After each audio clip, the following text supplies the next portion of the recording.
Welcome to Transits Fridays, and this is all about Venus going retrograde. So we're going to have a quick look about the transits for the week, as usual. So from Friday today, the 28th of February, until next Friday. But we're mainly talking about Venus retrograde because that's one of the key astrological transits for this week. We'll also touch on some of the other planetary movements, in particular Mercury shifting into Aries as well, but Venus retrograde. That's the key flavor of the week. So I am gonna share my screen and show you some of the movements here. And I also have some little notes here with me, very quick little topics that I want to mention in relation to Venus going retrograde and also key dates of when is turning back to Pisces, etc. So we're going to cover that as well. So Friday, 28th, we're right on a day after of the new moon. So yesterday was a new moon in Pisces. How did that go? Did you set some intentions with a Piscean flavor? Um did you have any observations? I think this was such a key week when Mars just turned direct. And a lot of my students, a lot of my community people were noticing some very powerful breakthroughs and important things that were happening around Tuesday when Mars turned direct, or even before that as well, a few days before. So, how was that for you? Let me know in the comments. Write down what was that Mars retrograde. I have to say, I had a very stressful day on Tuesday and Wednesday as well, I think, because my partner's mom's not really well. So she's in the hospital, and obviously she's in the UK and we're in Brazil. So that was really difficult and stressful, emotionally stressful for both of us, obviously more for him, but I just wanted him to be supported. So anyhow, that wasn't a very easy week. With this new moon in Pisces, I just felt really tired. I just really need a big rest. So how was that for you? Let me know in the comments. And let's move on then. So this is day after of the new moon. We're still having that huge emphasis in Pisces, obviously, with Sun, Moon, Saturn, Mercury, North Node, and Neptune as well. So big stellium. But tomorrow, 1st of March, I mean, this weekend is also Carnival in Brazil, so it's going to be crazy. And I'm thinking about this Mercury Neptune as very great for carnival on some levels, people dressing up and, drinking and all of that, but also um a little bit dangerous for like losing oneself, overdoing, drinking too much, losing sight of boundaries, with all of that Piscean energy. So beware, especially if you are in Brazil and about to go through Carnival. I'm definitely not going to take part. I only watch it from my window because there's loads of Carnival street parties in my neighborhood. Not sure if that's a good thing. I'd rather it didn't, but I can watch it from the window. So anyhow, this is 2nd of March Sunday, and that's when Venus turns retrograde. So when a planet is in red on my software, it means that planet is turning retrograde. So this is happening with the conjunction as well between Mercury and Neptune. Look, it's pretty precise this weekend on Sunday. But Venus going retrograde. So let's dive a little bit deeper on that. So Venus turns retrograde this Sunday on the 2nd of March. It will pop back to Pisces on the 27th of March, and then it will station to go direct on the 13th of April. So we've got a little bit over a month of Venus going retrograde, a little bit in Aries, then a little bit in Pisces, and then back to Aries on the 1st of May. in direct motion. So there's something here that we're going to need to deal with, that we're going to have to review, reassess, look again, have the past coming back to us, etc. That's connected with that connection, connected with the connection. It's connected with this bridge between Pisces and Aries. So there is a bridge between the two, but those signs are very, very different.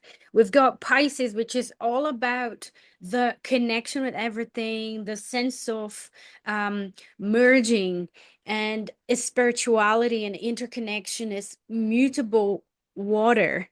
To Aries, which is cardinal fire, is all about what we want as individuals, is focusing on the individual independence, separation, the courage to do the things that you want to do.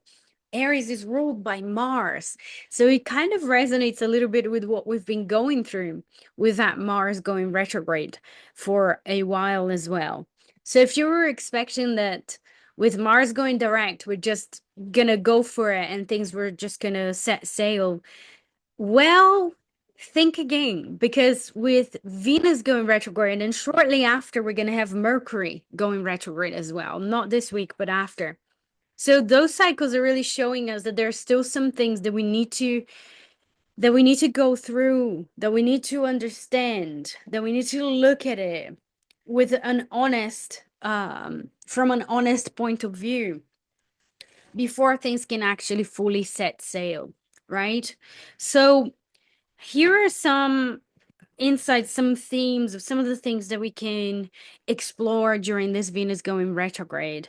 Now, first of all, there might be a temptation to do like a fully makeover of some kind. Change your style, change your hair color, or, and my suggestion is to hold that thought, hold that impulse, because oftentimes with planets going retrograde, we change our minds. We change, in the same way that the planet will change direction, in particular in May, so in about a month or 2 months, not even a month and a half, because it's in April that Venus turns direct.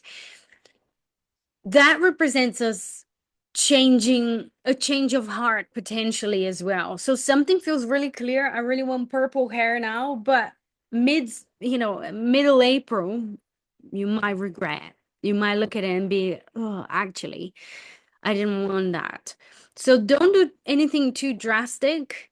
Don't make any decisions that are um, too drastic that you might regret later. Hold those thoughts, impulses, decisions, desires, right? That's a classic one for every planet going retrograde, but in particular with Venus, because Venus is connected to our values, what we value, what we find attractive, what we find appealing. And these things might shift a little bit back and forth for the next month and a half. And what is the best that we can do with that? So, what is the constructive approach that we can have with that? Is food for thought. Is really reassessing and looking in the mirror and getting to know ourselves and our desires a little bit more, right? Writing it down, keeping track, and really seeing and using this as an exercise in observation, an exercise in observation rather than necessarily being impulsive and taking action with everything that comes up to you at this time. All right. With that said, some of the themes I have written here for this Venus going retrograde in Aries is reclaiming desires. And I know desire is a word that I particularly connect to Mars, because Mars is desire and going after our desires.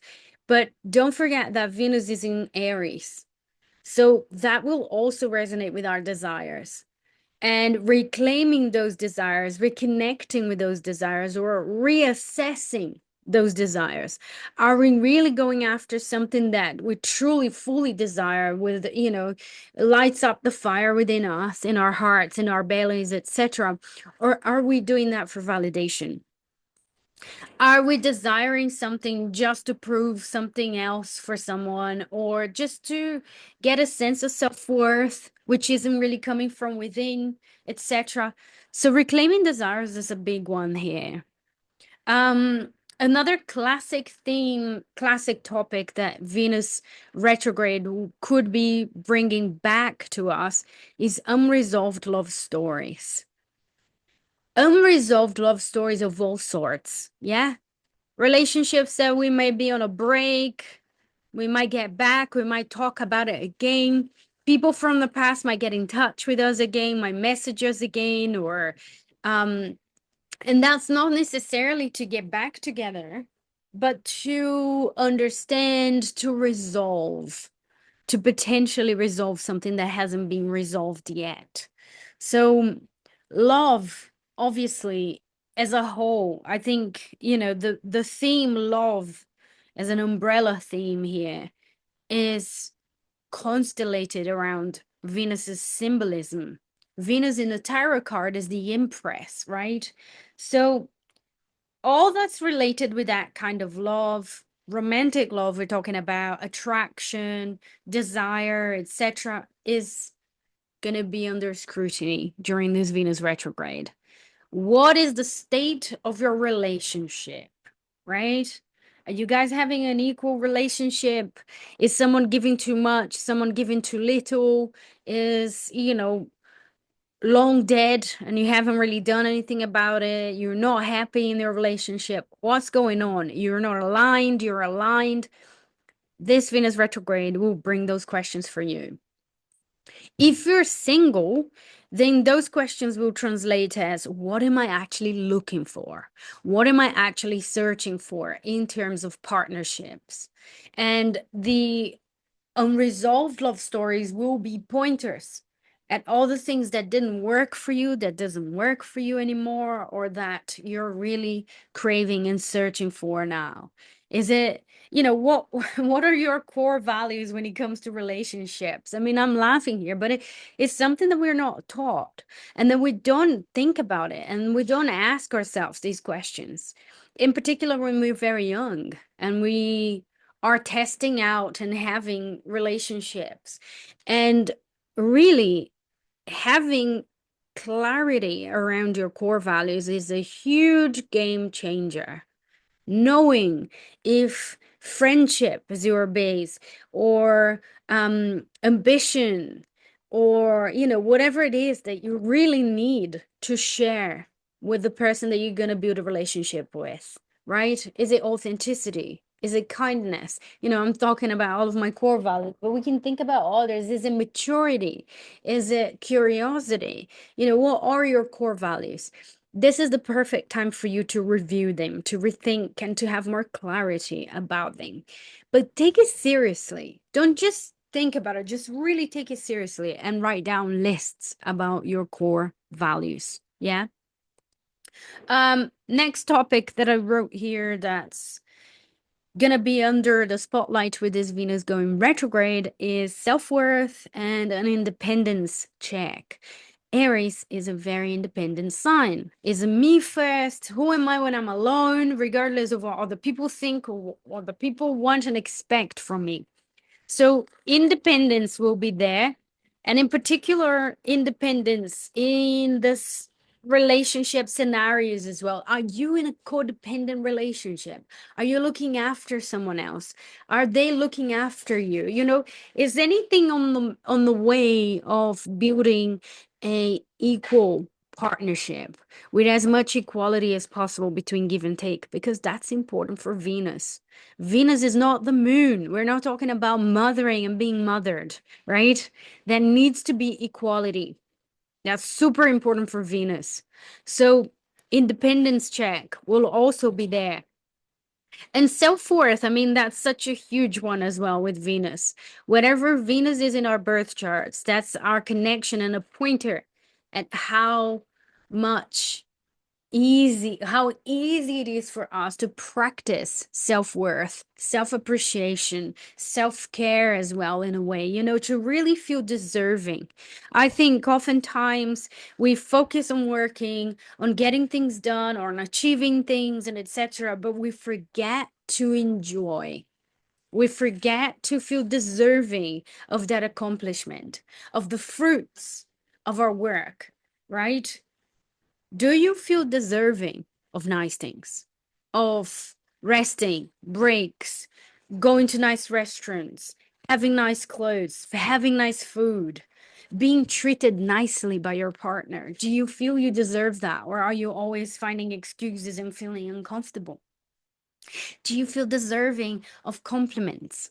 That's a huge one as well. You know, compliments, something that not everyone find easy to receive. Some crave and fish for compliments always, but some are also rejecting compliments and being, um, defensive with it. So that's another thing to think about in connection to self-worth. Do you feel that you're deserving of the nice things in life? And if you don't, if you do notice a struggle, then this is the perfect time for you to think about it, to reassess it, and to reflect if that's how you want to lead your life. Is that what you want for life? To never feel appreciated, to never be in a situation where you're feeling the love, you're receiving the love, or you're enjoying the fruits of your work, etc. I just saw, and that's why I'm looking down here, that the Four of Wands is the card connected to Venus in Aries. And there is a sense of celebration in this card. There is a sense of celebration of accomplishments. Some say it's a wedding day. You know, people are celebrating a wedding or some sort of happy moment. So how well can you embrace those moments? How often do you have them as well? That's a big thing here as well with Venus going retrograde. Do you need validation constantly because you can't find that within? You know, how is that going on? And here with Venus going retrograde, we can create new pathways of self-connection, of self-worth, of embracing who we are, what we are about, and celebrating ourselves, putting a nice, got this big new pair of earrings here, doing things like that. It doesn't have to be anything expensive or too much if you're not in that place, but just wearing nice things and feeling deserving and etc. The next topic I have here for Venus going retrograde is obviously money. That's a big one as well when it comes to Venus money, how we spend our money, how we make our money, how much money we have, how deserving we feel of money, how readily can we invest in ourselves as well, because there's a little bit of that too. Like when you're constantly trying to get discounts from everyone, and then you also struggle to charge for your services or, to receive that money as well. This is an opportunity to rethink that. Do something for yourself, invest in yourself, or pay close attention to it if that's something that you overdo as well. And so you're in debt. This is a time to assess all of that. Debts, money mindset, money situations, prices, what we do, what we receive, and how we give as well. We can do beauty reassessments as well. Now we have obviously what we have in common with all of these different topics I've been mentioning is values. What do you value? Because you're only going to pay money for something that you value. And so values are very much behind every decision here. Self-worth is connected with how much I value myself. And beauty reassessment, how do I value myself here and make myself prettier or not? So beauty reassessment, and what do I find beautiful in general as well, right? Redecorating the house could be something that we start thinking about during Venus retrograde. I would say don't take action yet because you might regret of what you do, but take note of the insights you're having about redecorating and some of the changes that you want to make. Obviously reignite self-love, that goes with the self-worth. So really lighting that fire again, that's Aries as well. So reconnecting with self-love, cultivating self-love. I think the word cultivation here is really important. So cultivating that self-worth here, that self-love by looking after yourself, by giving time to yourself, doing the things that you love the most, right? cultivating love in all ways that you can. And your relationship with yourself. Again, that's a very Aries topic here as well. Aries is who am I when I'm alone? Regardless of what you think about me, your opinion, or how you see me, is my own sense of identity, is my own sense of self. So all of these different flavors, money, value, self-worth, beauty, all of this coming from that perspective of what I feel and what I think and what's important to me, right? So this is kind of a little food for thought here for you to start focusing on, to start exploring as Venus go retrograde until April. Obviously, like I mentioned, Venus will eventually go back in Pisces, and we'll talk about that as well. There's something about the Piscean flavor that we're going to have to eventually reclaim as well. And we go beyond the sense of identity. We'll go back into the spirituality, the sense of connection, the unconditional love, forgiveness. We're going to have the opportunity to forgive some of those old, unresolved love relationships and things like that. But not just yet. This first stage, until the 27th of March, we're really in Aries territory. And that's why I'm focusing on that. Now, Monday, 3rd of March, we've got Mercury moving to Aries. So that's kind of, the first few planets moving into Aries and starting that flavor, right? The flavor of Aries and the sense of rebirth, in particular in the Northern Hemisphere, where, spring is connected to Aries, and that fresh new start, the new astrological year and all of that. So we've got Mercury moving to Aries. So communication, thoughts, mind, that starts to kind of resonate with all the things that Venus in Aries is also representing, that sense of identity, the sense of my desires and me and who am I and what do I actually want to do, regardless of what other people are expecting from me. So that's Monday. And most of the week, we're going to have that kind of flavor. And Mercury will be coming to conjoin that Venus as well. So they're going to be aligned in those thoughts and feelings about self-worth, self-love, money, etc., relationships and whatnot. So here's the 7th of March already, which is next Friday, which I won't be talking about right now. But as you can see, I think the most relevant, one of the most relevant movements here of this week is Venus turning retrograde. So I hope I could give you some food for thought, some ideas on what to do during this time, or potentially what not to do as well. And I am wishing you a wonderful weekend. Wish me luck here with all the carnival around. Take care. Lots of love to you. There is another Astro Diaries coming out this coming week. I didn't do this week because of my partner's mom, because she wasn't well. And I was really stressed and really busy as well. So, but there is a new video that I've done already. It's all about eclipse season and some of my own experiences with eclipse season. So we're headed towards eclipse season as well now in March. So I thought that would be a good topic to talk about. Let me know if you have anything that you want to hear, that you want to learn more, and where you are, who you are. I'd love to read your comments. So that's it. Take care. Have a wonderful week, a wonderful weekend, and I'll see you next week. Mwah. Big love, big kiss. Take care.